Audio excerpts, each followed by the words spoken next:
आज से ठीक 3 महीने बाद कहाँ वहाँ बन जाए 5 मई को एक और पूर्णिमा है जिसे हम बुद्ध पूर्णिमा के रूप में मनाते हैं। अभी तक जितने भी ज्ञात महापुरुष हुए हैं इस धरती पे जिनका प्रमाण है, जिन्हें हम मानते हैं, उनमें से सबसे प्रमुख प्रभावशाली व्यक्तित्व है महात्मा बुद्ध। और उस दिन त्रिविध पावनी पूर्णिमा मनाई जाती है। एक ऐसा समय कि इसी तिथि को उनका जन्म भी हुआ, इसी तिथि को उन्होंने बुद्धत्व की प्राप्ति की और इसी तिथि को उनका निर्वाण भी हुआ। इसलिए त्रिविध पावनी पूर्णिमा मनाई जाती है। जैसा कि भैया ने कहा, आप सभी आमंत्रित हैं। मैं भी अपनी ओर से आप सभी को निवेदित करूंगा कि जितना भी लोग संभव हो उस दिन पधारें, जो कि 3 महीने बाद। अगर हम पीछे 1 साल पहले चलें तो पिछले वर्ष 2022 में पूर्णिमा के दिन ही इस स्थान का भूमि पूजन किया गया था। और इस स्थान को लेकर के थोड़े से प्लान है। वो यह है कि जैसे बाबूजी ने अपना समय समाज में दिया है, पहला तो उद्देश्य यही है कि हम उनकी स्मृति को सजीव रूप में यहाँ पे कुछ रख सकें।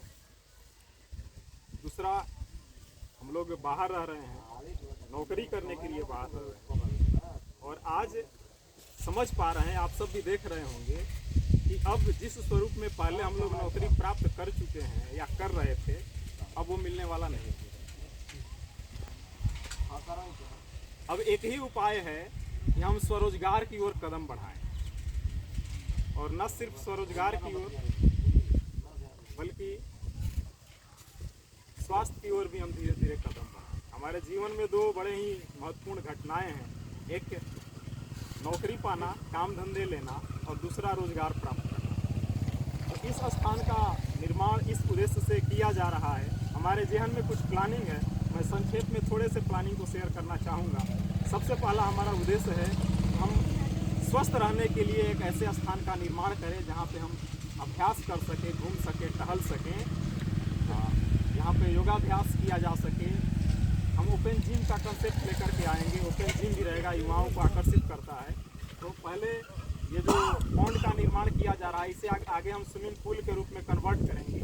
आज उसी के लिए शिलान्यास है। सबसे पहले एक उसे स्विमिंग पूल के रूप में दिया जाएगा और उसके चारों तरफ एक पाथवे का निर्माण किया जाएगा। साथ ही ओपन जिम के जितने भी कंसेप्ट हो सकते हैं वो सारे चीज़ों को ले आया जाएगा ताकि हमारे युवा आप सभी यहाँ पे आ सके, सुबह और शाम अभ्यास कर सकें, रह सकें, देख सकें, मनोरंजन कर सकें। हम अक्सर शहर से बाहर जाते हैं, पार्क में घूमने के लिए जाते हैं, वो सारी चीज़ें हम यहाँ पे निर्माण करना चाह रहे हैं।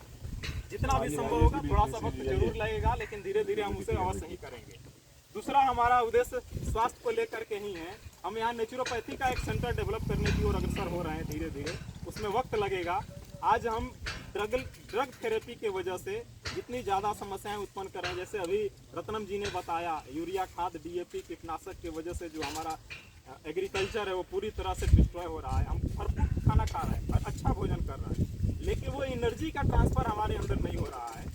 उस एनर्जी को सेव करने का उपाय ये है कि हम धीरे धीरे ऑर्गेनिक की ओर बढ़ें और साथ में नेचुरोपैथी की ओर भी बढ़ें। ये दोनों ही चीज़ एक साथ तभी हो सकता है जब हम एग्रीकल्चर को बेस मानें। और एग्रीकल्चर के बीच में हमारे बीच मुकेश जी हैं, अपने गांव के हैं, हमारे छोटे भाई साहब हैं, वो एग्रीकल्चर एक्सपर्ट हैं। उनकी सेवाएं हम लोग यहाँ लेंगे। विभिन्न प्रकार के ट्रेनिंग प्रोग्राम यहाँ पे चलाएंगे जो कि ऑर्गेनिक को ध्यान में रखते हुए हो और हमारे गांव का ही नहीं, समाज का, सबका विकास हो सके। तो एक ट्रेनिंग प्रोग्राम के तहत हम लोग धीरे धीरे इसे लेके चलेंगे।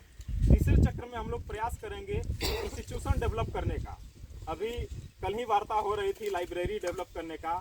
हम लोग जब पिछले वर्ष जब इसका भूमि पूजन किए थे, उसी दिन से गांव के लिए एक लाइब्रेरी की परिकल्पना लेकर के आए थे।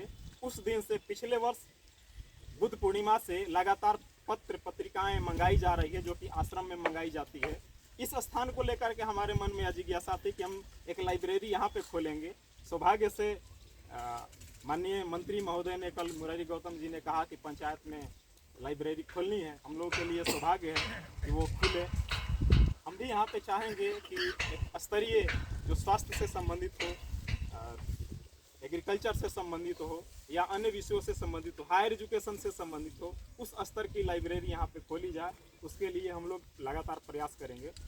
एक और हम लोग के साथ में प्लान है, बड़े स्तर पे रोजगार की जो संभावनाएं नहीं दिख रही है, कुटीर उद्योग, लघु उद्योग को लेकर के बढ़ावा देने के लिए छोटे स्तर पे छोटे छोटे कार्यों को लेकर के बहुत डिमांड है। MSME योजनाओं के तहत बहुत सारे सरकार योजनाएं चला रही है, हम उसका भरपूर लाभ नहीं ले पा रहे हैं। थोड़ी सी झिझक है काम धंधे को लेकर के, मन में यह विचार है कि यह उत्पादन तो हम कर लेंगे, मार्केट कहाँ से आएगा। तो अगर इस तरह से 50 लोग 100 लोग ऐसे गणमान्य लोग एक जगह जहाँ पे इकट्ठा होंगे और ये साल में 2 बार 4 बार जैसे कार्यक्रम होने लगेंगे, सेमिनार का आयोजन करने लगेंगे, तो मुझे नहीं लगता है कि मार्केट की कोई समस्या कहीं भी दिखाई देगी। और वैसे भी सोशल मीडिया का समय है, तो सोशल मीडिया के समय में सोशल मीडिया ही बहुत बड़ा मार्केट प्लेटफॉर्म उपलब्ध कराता है। तो इन सारी योजनाओं को लेकर के हमारे मन में धीरे धीरे जहन में प्लान है। चरणबद्ध तरीके से हम पंचवर्षीय योजना के तहत कार्य कर रहे हैं। पहले साल के तहत हम अभी 1 साल होने वाला है, 1 साल पूरा होने से पहले हम फर्स्ट फेज का काम कंप्लीट करना चाहेंगे और चाहेंगे कि एक पार्क का डेवलप कर लिया जाए। हमारा पूरा प्रयास है कि अगले बुद्ध पूर्णिमा से पहले पार्क का जो प्राइमरी शेड्यूल है एक तैयार हो जाए, उसके आगे के पाथवे हम लोग बनाएंगे, फिर वृक्षारोपण कार्यक्रम किया जाएगा और आप सभी को धीरे धीरे निवेदित किया जाएगा, सूचनाएं दी जाएगी। तो ये हमारे जीवन में अगले वर्ष, इसी वर्ष 22 अक्टूबर को बाबूजी की पुनः जब दूसरी पुण्यतिथि आएगी, उससे पहले हम लोग कुछ अन्य चीज़ों को प्लान करेंगे, आगे का स्टेप लेकर के चलेंगे।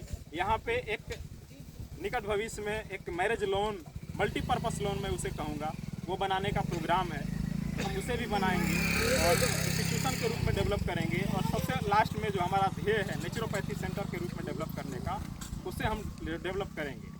तो इन चंद बातों के साथ मैं अपनी वाणी को विराम देना चाहूँगा और साथ में यह बात भी कहना चाहूँगा कि आपने एग्रीकल्चर की बात की और एग्रीकल्चर मेला का हमारा कंसेप्ट है, अगले साल से हम बड़े स्तर पे एग्रीकल्चर मेला, कृषि मेला लगाने का प्रयास करेंगे।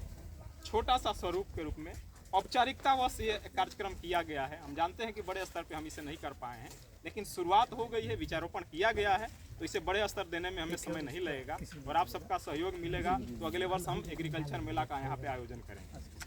मैं आगे के समय के लिए मैं अभी OBC के अध्यक्ष, OBC के सदस्य महोदय को हमको सुनना है और आप सभी को समय के अनुसार अलग अलग स्थानों पर जाना भी है।